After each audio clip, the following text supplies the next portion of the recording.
Hello, YouTube. Yeah, what you're looking at are the keys to my new RV. Turns out this is a 95. It's a 95 Four Winds RV. I'll have to learn some more about it. But I ended up closing the deal. It got a little complicated because I went inside. I had to kind of agreed to $1,200 without sight unseen, other than pictures on Craigslist, and came here to check it out. But after I looked at it, I was like, wow, this is going to actually be a lot more work than what it looked like on the pictures on Craigslist. I think mechanically it's sound. I trust the guy. He said he drove it here. So I trusted it drove. It did start up. Looked somewhat okay in the cab, a little bit dirty up here, and it looks like some animals had made, some wasps or something had made a nest there. But this is now my vehicle. So I'm going to be grabbing this stuff to take home to read, and leaving it here, though, until my wife and I can come up here to pick it up. But I am now the proud owner of this vehicle. Yeah. It's a 95 trade winds, 30-footer, I think. That's what the guy said, it was 30 foot, but I'll double check all the documentation. Floor needs to be redone.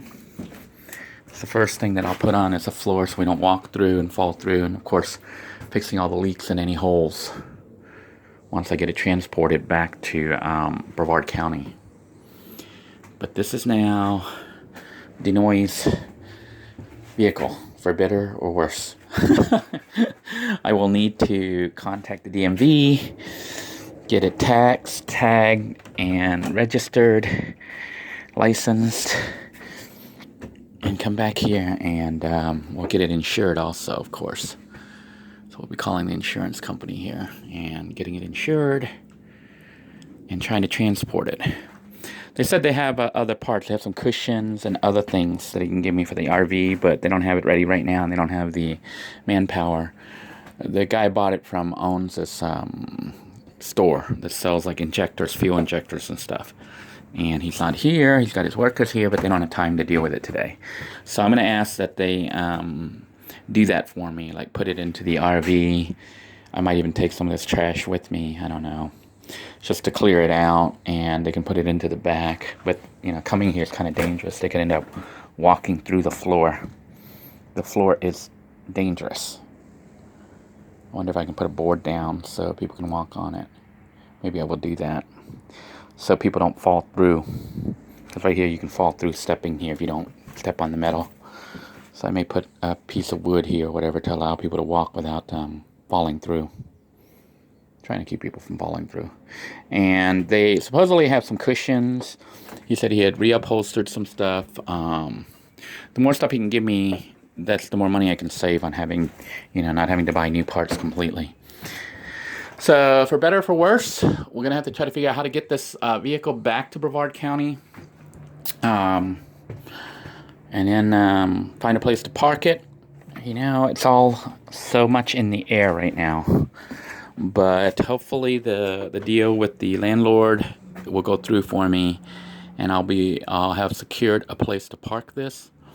Then I can bring it to park and can work on it when I'm not doing work for Spherian or something. And of course, when I am working on this is YouTube, so I am working, even though I'm not working. I'm working for myself for YouTube. So welcome home, Denoy. Welcome to Hut 3.0. Hut 3.0 or Yurt 3.0. I guess this is Hut more than Yurt. And this should allow us to have some stability if I can, secure the parking spot and get this fixed to the point where it's usable as a home. But I am so stoked right now. I ended up paying $1,200 for it. I tried to talk them down to $1,000 because it looks like all the walls, these are like completely rotted and will need to be pulled.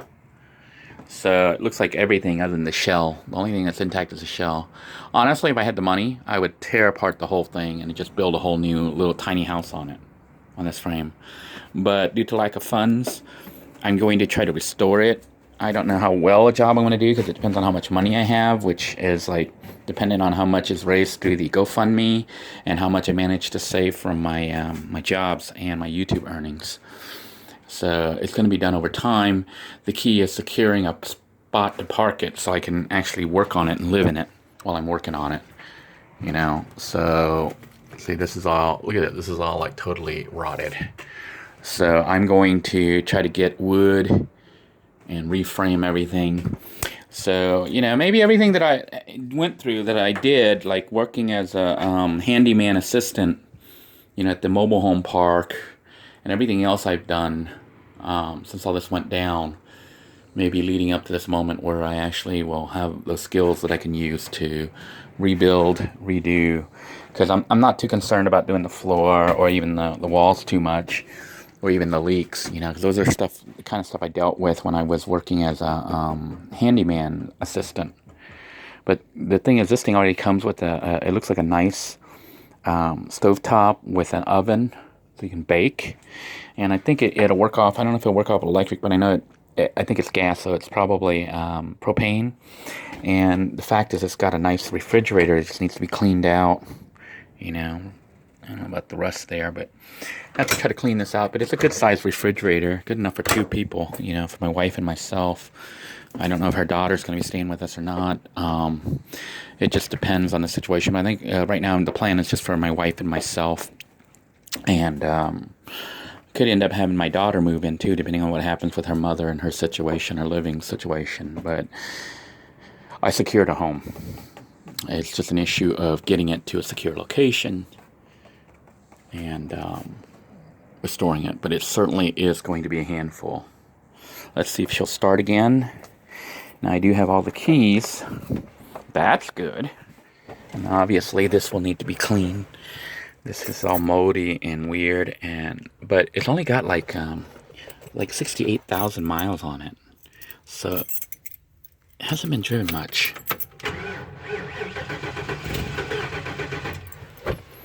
Try to get it to start again here.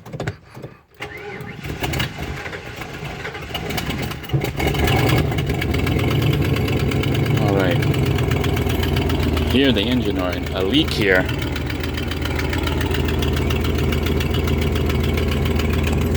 But the system is starting up. It does need gas, so that's one of the first things I'll need to do is take it out to get gas. Maybe even get gas before I try to take it out. But it says it's got 62,000 miles, 62,582 miles on it. So, looking good. I will take the manual to read the paperwork here. But I will leave it here for them to bring all the other stuff. They have cushions and other stuff that he pulled out, I guess, to save it, you know, keep it from getting wet. And then I will, I wonder if any of this stuff works. Let's check the lights. I didn't even check all this stuff. My wife says, check everything before you buy it. But, you know, for the price, as long as it ran, I'm happy. So the lights are on. Looks like the lights are both on. Let's see if the rear lights come on. It's very loud though. And water's coming out. I hope that's not a head gasket issue or anything. Could be just from sitting. And the rear lights are both on. And it looks like that one is out, but the others are on. Most of them are on, so that one's out. That other one's out, but at least the main ones are on enough to drive, I think. And then the question is, I do hear a lot of noise though. It's very loud.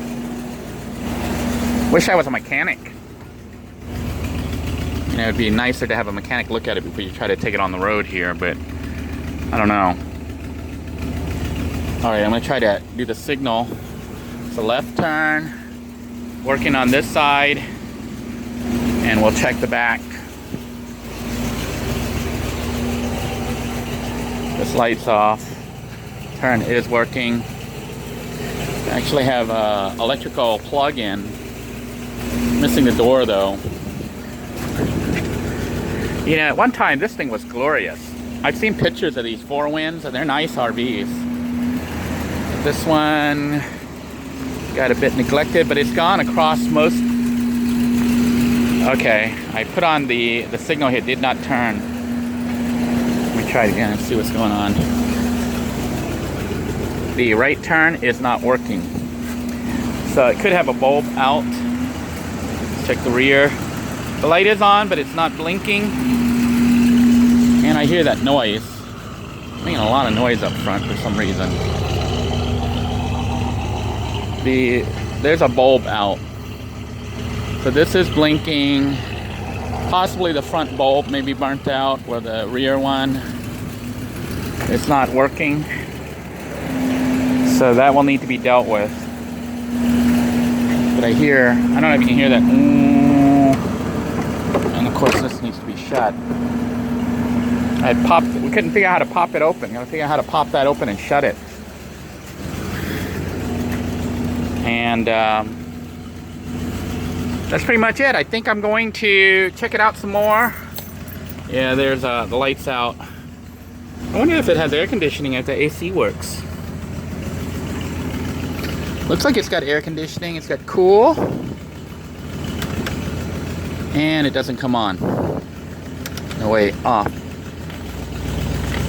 We've got it on max AC. And it's blowing.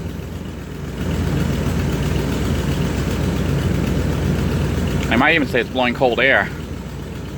If this thing has cold air, yeah, it feels like it's blowing cold air.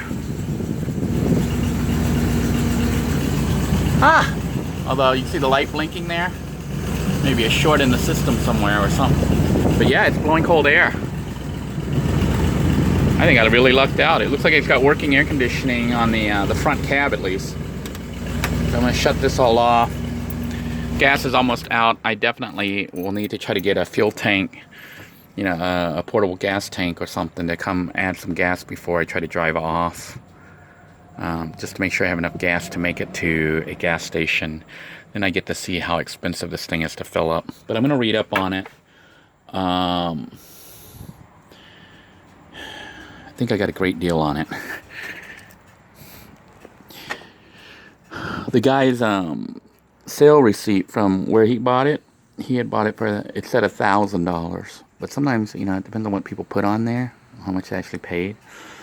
But I could see it being sold for $1,000 with the leak. But he supposedly did some work on it, so we'll see. And then, of course, I'm going to try to do some more work on it to try to make it livable. But yeah, I'm really stoked.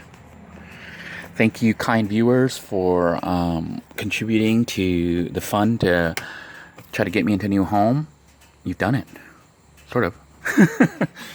Well, you've done it, but I do need some work. I do need a bit of work on the home.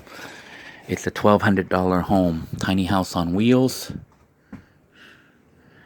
And it's really big, actually, compared to what I've been living in. It's so weird to be able to stand up fully. Look how much headroom I actually have. It's my arm reaching up. But, yeah, I got, like, headroom. Could have a dedicated bedroom.